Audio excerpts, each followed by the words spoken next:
Hello again, everyone. It's Paul Tilley, and this is PS2340 Organizational Behavior. Today, we're looking at Module 3, Values and Attitudes. This is a two-part video. First, we'll be talking about values. So, as I say, in this particular unit, we're taking a look at values and the implications of values, particularly when we look at people from different cultural backgrounds. And in Newfoundland, I would suggest that even the cultural background could be the different parts of the province where people come from. I can imagine that, if you're from a town, I'm going to call it out on the coastline, there are certain unique features of that town or region, like, for example, the Southern Shore, the Burin Peninsula, or the Arnold's Cove area, or the Grand Falls area, or the Gander area, that make people different. I know that was one of the things that I experienced when I went to St. John's, meeting people from all over. People had different backgrounds and these sorts of issues. So the value difference has an impact on how people see the world.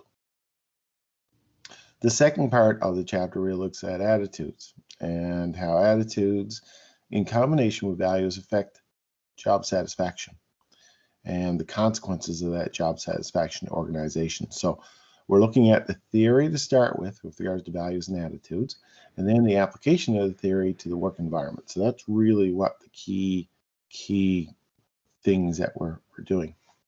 As I say, the key resources for this particular unit, it is Chapter 3 in the textbook, and it is Unit 3 in the D2L. Okay, so the first thing is values. And what exactly are values? Well, values are things that are kind of like imprinted on our brain. They're defined as a broad tendency to prefer certain states of affairs over others. Not everyone holds the same values, and values may be classified into intellectual, economic, social, aesthetic, and political. So, a couple of takeaways from that. And we've got a recurring theme in organizational behavior, and that is everybody is different. And this individual differences creates or has the potential to create harmony or disharmony in a workplace. This is particularly true with values. People with different values come together, and sometimes you get some value clashes in organizations, and sometimes the values work out very well. And organizations, one of the things they try to do when they hire people is to ensure that they hire people that share similar values. So values are really abstract. They're culturally linked. The culture that you come from is going to impact the values. And it really is kind of ingrained in us. And our values will change. I remember being a kid and people going off to Toronto and they'd come back and they'd be a different person. Well, that's as much because the values changed as they went away and saw different things. Values certainly guide how we make decisions about and the evaluations of behaviors and events. They represent basic convictions about what's important, right, and good to the individual.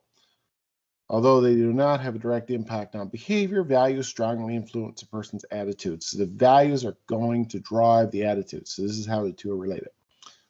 So knowledge of an individual values can provide some insight into the values that a person or some attitudes that person is going to have. In the previous slide, we say, okay, values are intellectual, economic, social, aesthetic, and political. Let's just take a look at each of those. Intellectual values are really values of your mind, okay? What is it? And this is very much inside your head. It's, do you value certain things like intellectual flourishing? That means learning by any other name. Critical thinking and the pursuit of truth. These are important to our young people as they prepare for further education. We need to instill in young people in particular this concept of wanting to learn. If someone is not interested in learning, that they don't share intellectual values with the majority of people, because most people are interested in some form of learning. We also think about critical thinking. That is, don't believe everything you read or hear or see. You need to be able to look at things objectively and say, how true is that? Is that biased? Is there some sort of alternative fact going on there? And the issue of truth versus lies. And that's a theme that has occurred a lot in the last number of years in political circles, particularly down in the United States, where it is questionable whether the truth is true anymore. What is the truth and how valuable is that truth to people? And obviously, a lot of people did not necessarily value what was true. So, in terms of this intellectual value, we think of things like reflection, thinking about situations and seeing, to assess them whether or not they're true or not, what we call reflection. Focus, that is paying attention to what you hear. Critical thinking, assessing what you think. Reason and judgment. Curiosity, resourcefulness, open-mindedness, wisdom, and creativity. Now, these intellectual values are very important to the work environment. We want people to come to work to use their critical thinking skills. Should I or should I not do that? What are the implications of doing that? Will it have negative implications? Will it have positive implications? Good judgment. Good judgment goes a long way at work. Curiosity and resourcefulness, meaning that you have a willing to learn. Curiosity is a natural driver of learning. And resourcefulness, making do with what you have. Open-mindedness is very important, so people can have an open mind. An open mind is like a parachute, it only works when it's open. Wisdom and creativity. The second type of values that we refer to is economic values. And economic values really focus on money or money-related things. So these are really economic phenomena, including such things as moral philosophy, idea of a moral economy. Should we, for example, provide a welfare state in Canada? Should we allow people to starve? They can't make any money. And in Canada, we live in what Pierre Trudeau quoted called a just society. A just society is one who looks after everybody. And obviously, there are people who do not share that same philosophy. So there's 9 economic values, things like, efficiency. When you go to buy something, is this a good use of my money? Speed, reliability, ease of use, flexibility, status, aesthetic appeal, emotion, and cost. A lot of those things come into play, and they're very important in the marketing world. You think about a car, for example. Is it efficient?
The 737 has been released to fly again after a whole bunch of work was done to ensure that there wasn't a problem with this MCAS system. And there was a couple of very, very well publicized crashes of these brand new planes. And they discovered it was a computer fault in the plane. And that computer fault has been resolved. But there are a whole bunch of people who are very, very concerned about it. Now, here's what WestJet has done. They put together a bunch of promotionals, and you can see the promotionals here. But here's the key one. I just want you to take a look at. My name is Jimmy Dean Porter. I'm the chief pilot 737 at WestJet. The 737 MAX is an evolution on a proven and safe aircraft design that's flown and been improved upon really for the last 60 years. With over 8,800 flights completed on the MAX, we've flown nearly 41,000 hours of reliable and safe travel. Unfortunately, there were 2 tragic accidents that transpired on the MAX. As a result, the industry has taken pause and made some very critical changes. At WestJet, we put safety above all, and our commitment to safety has never been more important as we face a global pandemic together. We remain 100% committed to ensuring that every one of our aircraft are safe, inside and out, including the MAX, and we have complete confidence in how we will return the aircraft to service. My name is John Romain. I'm the Director of Line Maintenance here at WestJet. We oversee all the maintenance in the WestJet fleet, including the 737 MAX. While it has not been flying commercially, the MAX has been in an active storage program. This means that we check critical operating systems and run engines on a weekly basis. We are also making the necessary updates to the MAX, and we've been working hand in hand with Boeing and Transport Canada, and they've been on site as we carry out these initial rounds of modifications. All in all, our maintenance team will dedicate 2,000 hours to each of our 737 MAX aircraft, implementing and testing these updates. Performing the updates in-house gives us full visibility and accountability, ensuring that we are meeting and exceeding Transport Canada's standards. Our aircraft maintenance engineers are recognized as some of the best. WestJet's safety record is testament to that. WestJet has always valued and will continue to value safety above all. We'll never put safety in the backseat. Our pilots are some of the most experienced and well-trained 737 operators worldwide, and we've designed a new MAX-specific training program that exceeds regulatory requirements. Once all the updates are complete, our 737 pilots will be required to conduct special simulator training before getting back on the flight deck, as well as extensive briefings, computer modules, and evaluations. When Transport Canada determines that the MAX is safe to return to service, we'll conduct validation flights with every aircraft before flying any of our guests to ensure the aircraft operates as we intended to. I have complete confidence in the MAX aircraft. I have no hesitancy in putting my family on board with any of our WestJet pilots. It simply doesn't make sense to put our guests, our crew, or our aircraft at risk from any perspective. When the airspace opens again for commercial travel on the MAX, WestJet will be ready. So you can see that, that's an example of WestJet being open and transparent about some of the issues with the MAX and what they've done to address those issues. And now that the MAX flights have restarted, they're doing a lot of work to ensure that people feel comfortable getting on that machine. We also have another type of value called aesthetic values, and aesthetic values are really touchy-feely type of ones. And what aesthetics is really design and how things look, and whether or not people feel good about it. Certain colors, for example, certain colors will present different feelings in people's minds. And certain colors will present a pleasure versus a negative. So one of the things that companies and organizations try to do is to maintain very strong aesthetic values. You look at their buildings, or you look at their corporate colors, these sorts of things, all dealing with aesthetics. Google, for example, look at the multicolor of Google.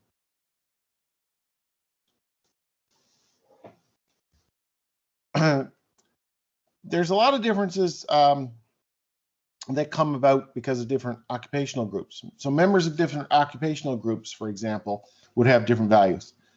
Salespeople rank social values less than the average person, while professionals value equal opportunity for all more than the average person. People tend to choose occupations and organizations that correspond to their values.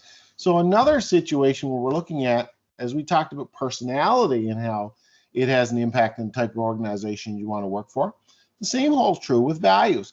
Normally, you're going to want to find an organization that shares your values. What do you think is important in your own mind? And does the organization match that? And that gets important as you get longer in the organization. if there's a great disconnect what you value and what the organization values, you won't be happy and you probably won't be there very long. One of the biggest issues that we look at, and particularly from an organizational point of view, is cultural values. Now, cultural values differ. So the root of many of the problems lie in the lack of appreciation for the basic differences in work-related values across cultures. Work centrality, how important work is to their overall world, different cultural values. People for whom work is central in life tend to work longer hours. Thus, Japanese managers tend to work longer hours than North American British counterparts. This illustrates how cross-cultural differences. So, for example, big important issue in Japan is long hours. This guy right here, Halstead, he worked for IBM, and IBM was one of the first international companies that really started to look at this. Okay, so International Business Machines started back in World War II. They were involved in helping to build, they didn't call them computers, but they were computers, very early computers, during the construction of the war effort and particularly the atomic bomb. Thomas Watson, their first president, and you might be familiar with Watson was on Jeopardy, the computer. Thomas Watson, their first president, said back in World War II, you really don't see the need in the world for any more than a couple or three computers. Boy, was he wrong. But the fact is that International Business Machines has had a lot of experience dealing all over the world.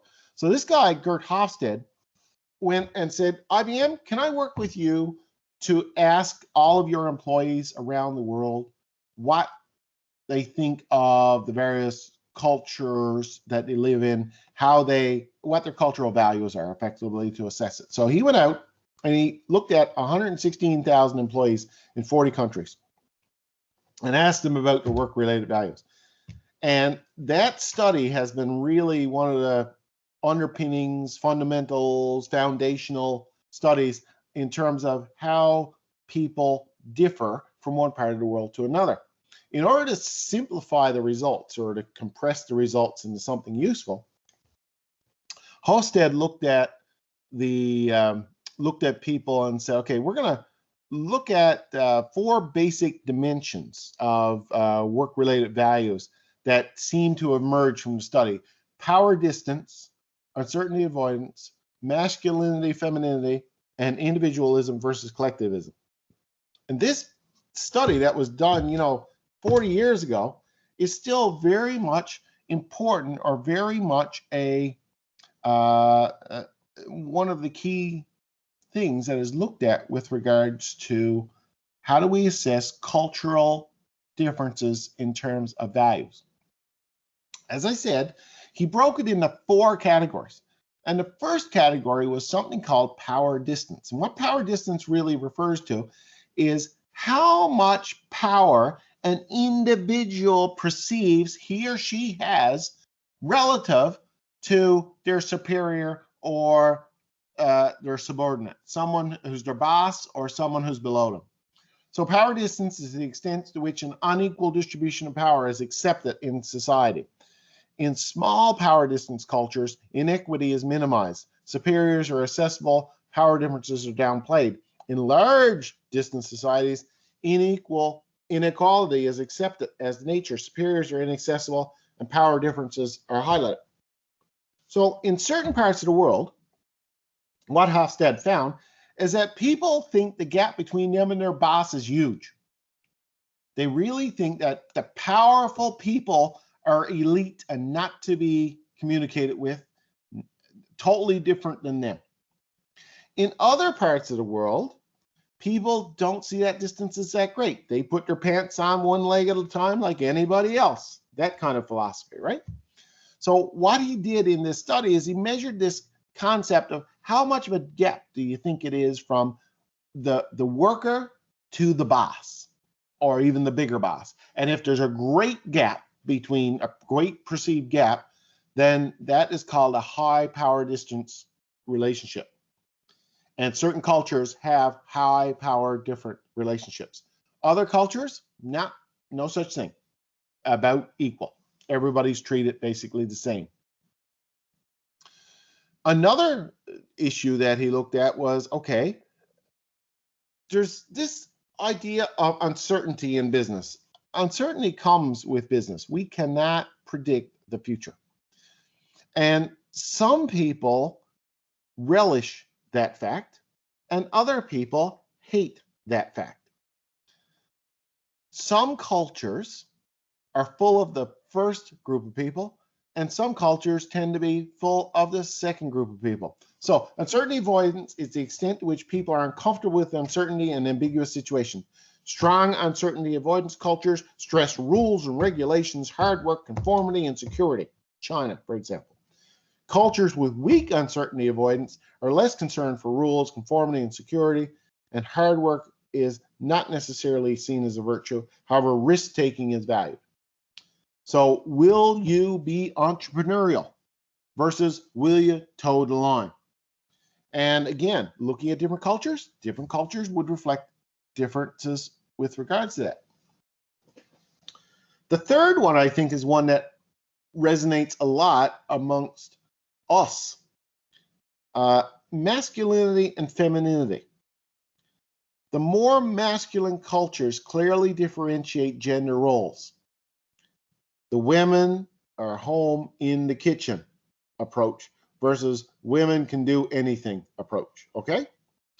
So what high masculinity cultures do is they say men are the kings. The men rule the roost. They dominate the market. They tell women what to do, okay? So Saudi Arabia, for example, very male dominated. It was only 2 years ago that women got the right to drive. Very male dominated environment. More feminine cultures accept more general roles. They don't have a man's job and a woman's job. They tend to have equality. Okay, so you would argue, and again, from a woman's perspective, your perspective might be different than mine. Canada is much more of a feminine culture than a masculine culture, where we would accept and anticipate gender roles being, a woman can do it as easily as a man, big deal, you know, that sort of thing. Now, this has become important, and we've seen it in the United States. When Hillary Clinton ran for the president, there has yet to be a female president in the United States. And there was a lot of backlash against Hillary potentially becoming president because she was a woman.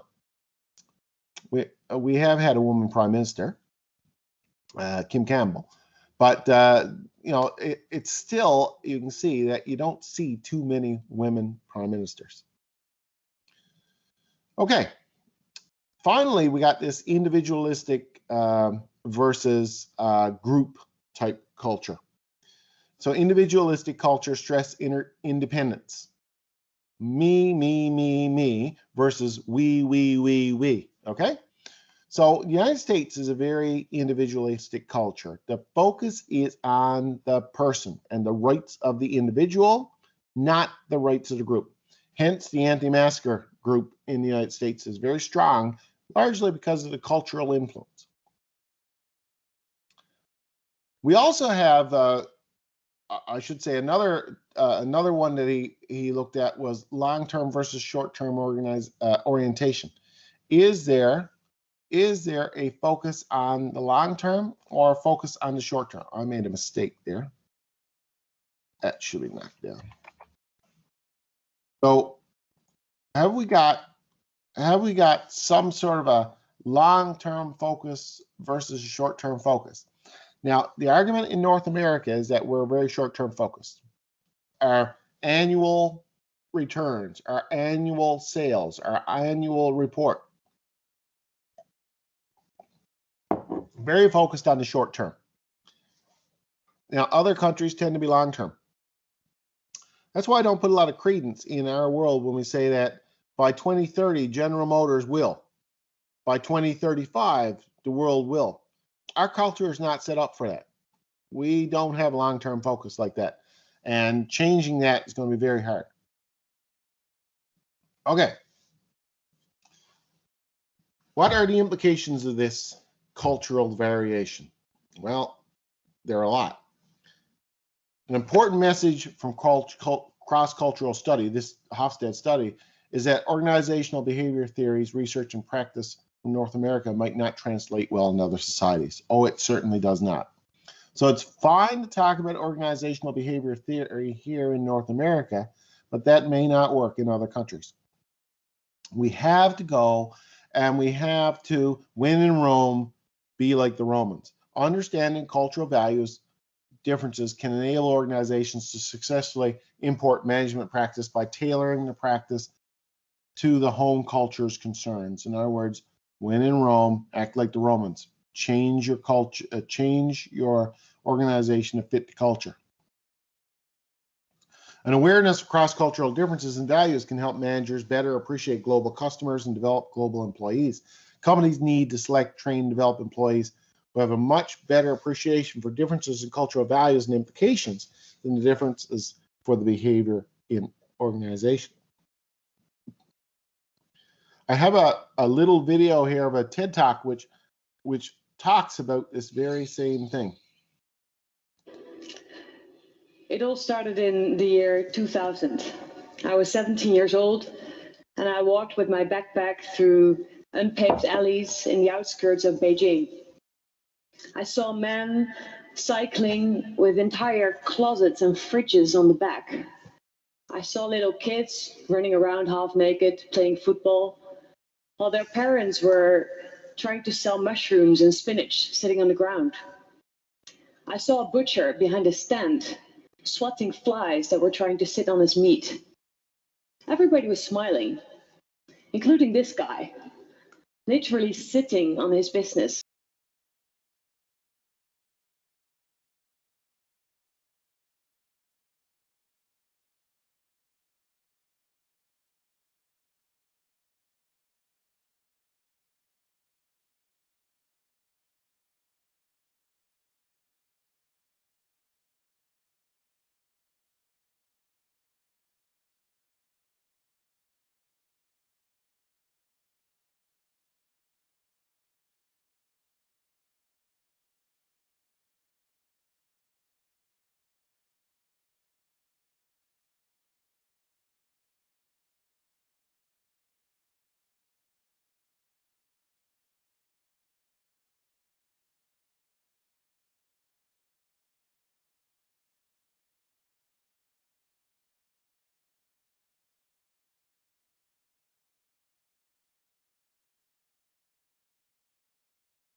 looking at Canada and looking at Canada as much as North America, but Canada in particular, what are some of the key values that Canadians tend to hold, and how do they differ across the world, okay?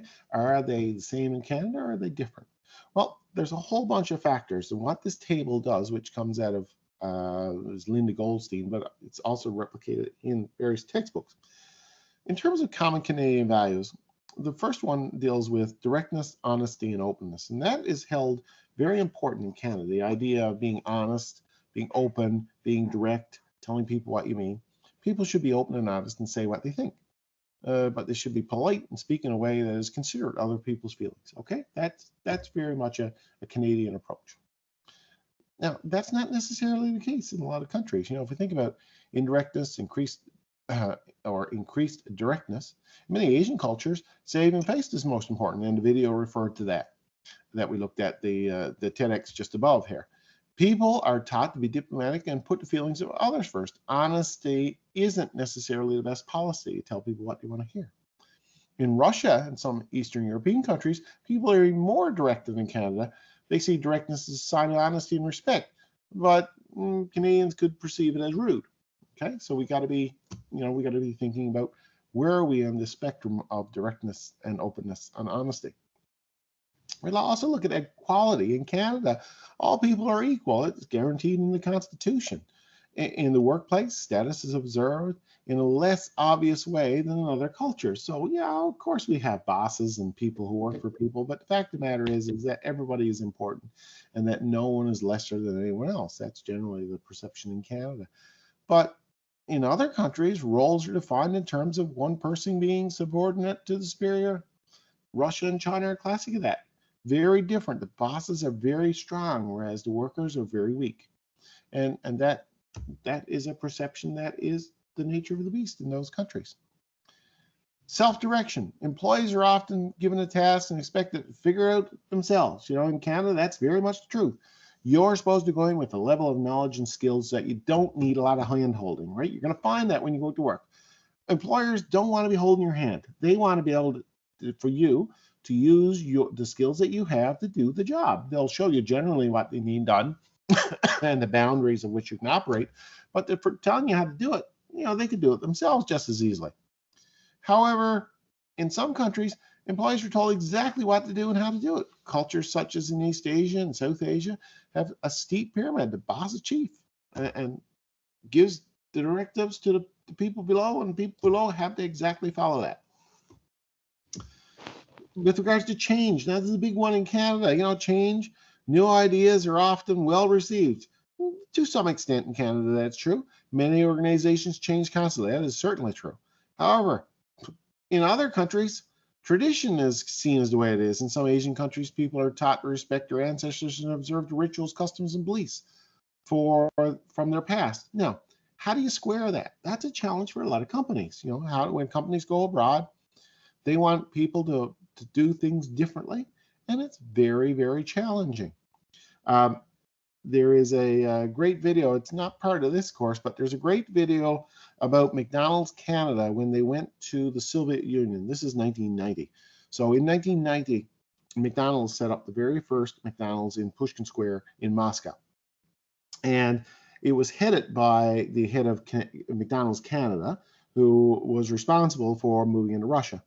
And what we see is some of the challenges that McDonald's had, particularly with regards to these cultural challenges, and change was a big one. You know, in Russia or in the Soviet Union at the time, restaurants were not focused on service. Service was not the issue. It was providing food, okay? And McDonald's had to go in and teach them a whole new way to do things that focused on customer service as opposed to the food. And that was often met with a lot of resistance, and it was a big challenge for McDonald's when they went over there. So at time, people must save time and be organized in Canada and North America. You know, we're very keen on the fact of getting more done with less time. So schedules, time management, showing up on time is important. Whereas in other countries, it's not. In many South American cultures, such as Indonesia, people don't rush. They're more flexible. they don't show up to meetings on time. These sorts of things, it's a common way. In Canada, we tend to have a short-term outlook. Our business world is set up on a yearly cycle. We look at, you've seen, for example, you guys have all done bookkeeping now. You know the fact that bookkeeping is done on a one-year cycle. Okay? The beginning of the year, the end of the year, and all the stuff that happens in between. That's really a very short-term focus. Companies focus on that sort of timeline, 1 year or less. And this leads to a lot of short-term goals. Whereas in other countries, the focus is much longer and very long term. You know, in Japanese, for example, long-term goals are very important. Not so much here in Canada, not so much in North America. We're seeing more of it. Like, for example, the climate accord. Everybody wants to see emissions cut by 2050. You know, that would never be heard of many years ago. The challenge with such long-term goals is nobody can be held accountable for them. So if a company doesn't meet them, who are you going to blame? It was someone's decision back 30 years ago, and they're not around anymore, so we can't really blame them. So that's a bit of a challenge there. Individualism and privacy are respected here in Canada, not so much in other parts of the world. The individual versus the group. For example, in Chinese culture, people tend to consult the group before making decisions. Work. People may define themselves by their type of work here in North America, not necessarily the case everywhere else. People don't define themselves by their work. It's acceptable not to focus on work. In Scandinavian countries, for example, family is much more important. And we see some of those values coming to North America now. Action and achievement, action and accomplishment are highly valued in North America, whereas relationships are more valued in certain parts of the world like China and the Middle East. Being able to meet people. Self-improvement. In Canada, continuous learning is, you know, in order to move ahead, anybody, you know, like down in the States, you hear anybody can become president. You know, that kind of a self-improvement mantra is very much North American. In other parts of the world, certainly not. Birth is the way it goes. You know, if you are the right clan of people, you can go far. If you're not, you can't. India, for example, it's banned now, but India is very much a caste system. People in the low caste are set for life to be nothing. People in the higher class are set for life to be the people who will succeed. So you can see some of these challenges that Canadian business face as they go about. I just wanted to give you some classic examples of doing business abroad, you know, what companies have found. In Russia, for example, being on time for business meeting in Russia is of the utmost importance, at least for one party of this, while Canadians are expecting to arrive not a second after the meeting is scheduled. Russians feel free to show up late, as they desire, late as they desire, and are unapologetic about it. The move is designed to test the patience of the Canadian counterparts. So we show up for meetings, they don't. This was, you know, a classic example shown in as I say, the doing business in Russia, McDonald's in Russia. In China, Canadians working in China better have a gift ready when they show up for the business meeting. However, don't expect it to be eagerly accepted. In China, the customary tradition is that gifts be refused up to 3 times before being accepted. It's important to continue offering, though, because if you don't continue offering, that won't be liked. In Brazil, expect a complete invasion of personal space. You know, you talk about COVID, the close talker, if you follow Seinfeld. You know, while it could be considered impolite in Canada, in Brazil, it's customary to stand extremely close and use lots of physical contact while talking. While the normal reaction might be to back away, those who do so risk losing out on potential business relationships since it's considered disrespectful. In the United Arab Emirates, UAE, left-handed people have some trouble doing business in Arab countries. In the Middle Eastern countries, the left hand is considered unclean. It's your toilet hand. And it's important that you eat, shake hands, and pass documents with your right hand only. Using the left hand could seriously affect your success in business. So left-handed people, probably not a good idea to send them over there. India. When at a business dinner in India, Canadians better be careful what they order. Those looking to make good impressions should refrain from digging into a juicy steak or hamburger during dinner, since the cow is considered sacred. You don't go eating meat. Spain, while deadlines are usually considered firm dates in Canada, and same can't be said for Spain. When doing business with Spaniards, Canadian business people should expect deadlines to be made on a regular basis, but while they won't set purposeful missed deadlines, Spain, they just don't follow. They don't follow deadlines well.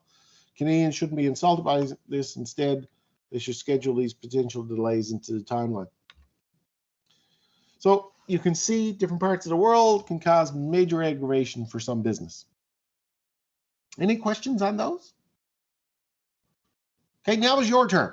Okay, I want to look at a couple of these research studies. These are very slimmed down versions of the research that was done. First, there's something called the Rocco Value Survey. Okay, this Milton Rocco created this survey. And it was very similar to the Hofstede in terms of it was a large survey that was done that would go off to really kind of see what people value. And this is really a test of people's individual values. And what there is it consists of 2 sets of values, each containing 18 items. The first set is something called your terminal values. And terminal values, and you got to get your head around this because I had to, it refers to desirable end states of existence, what you want at the end. So you're on your deathbed now, just consider at the end. These are the goals that individuals would like to achieve during their lifetime. They include a comfortable life, an exciting life, a sense of accomplishment, equality, inner harmony, and happiness. So these are the values that you could cling to on your deathbed. These are the things that you would say, oh yeah, I did all that. I did all that, or how much do you value it? He also looked at a second set of values called your instrumental values, and that refers to the preferred ways of behaving. This is very much during your life values, okay? And they are very much a means to an end. So they're, how do we get to our terminal values? And these include things like ambition, broad-mindedness or open-mindedness, your capabilities, your competency, how effective you are, how courageous you are, how imaginative you are, how honest you are, these sorts of things. So effectively what we got is terminal values, the end game, instrumental values, what you want in order to achieve that end game. So here's, and I'm sorry about this, I clipped this out of my, if you go into the course, I got it there in a PDF and I clipped it out and I can't get the high quality that I should. So on the following pages are 2 lists of values, 18 terminal values and 18 instrumental values. So I'll just go down on the following pages to show you what I mean. There's the 18 terminal values. There's the 18 instrumental values, okay? And my page numbers don't line up here because as I say, I clipped it out of the document that I have in the course. Okay. So what I want you to do, your task is to put each value in a priority order. 1 matters most, 18 matters least. Okay? For each one, consider how each one matters to you. How much of a guiding principle each value in your life. Don't worry about how you believe you should prioritize the list or others might prioritize the list. The thing is, how do you think they should be done? So this is really very much your individual perspective, okay? It says here, and again, it's not applicable because I got them on different sheets, print the terminal instrumental values in separate pieces of paper and cut in the blocks, start terminal values block, and so on, arrange the blocks. So all I'm going to ask you to do, because that's too hard to do in this, so you do that for both the terminal and instrumental values. The final step of identifying your terminal instrumental values is to write a short sentence about the meaning of each value. For example, if national security is one of your highest values, you might understand it and yourself better by identifying why it's a priority to you. So why is this so important? So you'll notice in the thing I got why this matters to me. Okay. There are a couple ways you can do this exercise. You can arrange the values in first through the corners of your mind, what comes to mind manner. Some people believe this way is most closely reflecting what you see in yourself. Okay, so what comes to mind? So nothing's set in stone. Anytime you can change it. And once you've finished both sets of values, you should have a fairly accurate picture of how you feel about what's important in your life. And the question is, why in the heck are we doing this? Well, why is it important? There are several reasons. First, people tend to try to accomplish similar results using similar means in a variety of situations in their lives and relationships. Sometimes it's helpful to step back and see oneself through new eyes. Second, not everyone sees things the same way. Conflicts can arise when people hold different values and a means of accomplishing these values. So understanding that people are different or accepting differences is important. So here's what I'd like you to do. First, we have our terminal values, and you've got 18 items in the list on the left-hand side: comfortable life, equality, and so on. I basically want you to sort them in terms of what's most important to you, okay? Now, so you do that, and then you ask yourself, why? Now, I don't think you need to do all 18 in terms of why. The top 3 or 4 is good, okay? Just to get a sense for where you sit. Same holds true with your instrumental values. These are the values that, as you're moving along through life, the things that you do in order to achieve those terminal values. You got to sort through those and say, what is the most important one? What is the least important one? And then why? And again, the top 3. So this is for as much self-reflection in terms of what you think would be most valuable to you. Now let's take a look at a next one. Again, along the same themes as what do you value. Here is a very similar type of concept. So there's 16 items in the list below. Rate how important each one is to you on a scale of 0, which is not important at all, to 100, which is very important. Write the number. Oh, someone's got a scrunchy microphone. Write the number 0 to 100 on the line to the left of each of them. So basically, you give them, score them from 0 to 100. So you go through 16 of those. Okay, I'll just give you the big picture first. Okay, you're going to go through 16 of those, and you're going to rate them. And you're going to transfer the numbers for each of the 16 items to the appropriate column, then add up the 2 numbers in each column. So for example, number 1, the score for number 1, score from number 9, you're going to add that up. This one here, 2 and 10, you're going to add it up. 3 and 11, going to add it up, and so on. So you'll notice that professional, financial, family, social, community, spiritual, physical, intellectual relate to the values, the various types of values that I put up in the first couple of slides. So what I'd like you to do is just try that. I thought that was an interesting one to evaluate. Okay. But what it does, it really is designed to make us think about what do we truly value in our world? What are the things that are most important to us? And it's a relative thing, relative to one another. So anyway, that is our discussion on values. Oops, that is our discussion on values. We've covered all of that off, I think. Here we go. Yep. That's that part. We're going to take that, all that we've looked at that now, and look at attitudes next. So effectively, that's as far as we're going to go today. I really appreciate your involvement in this.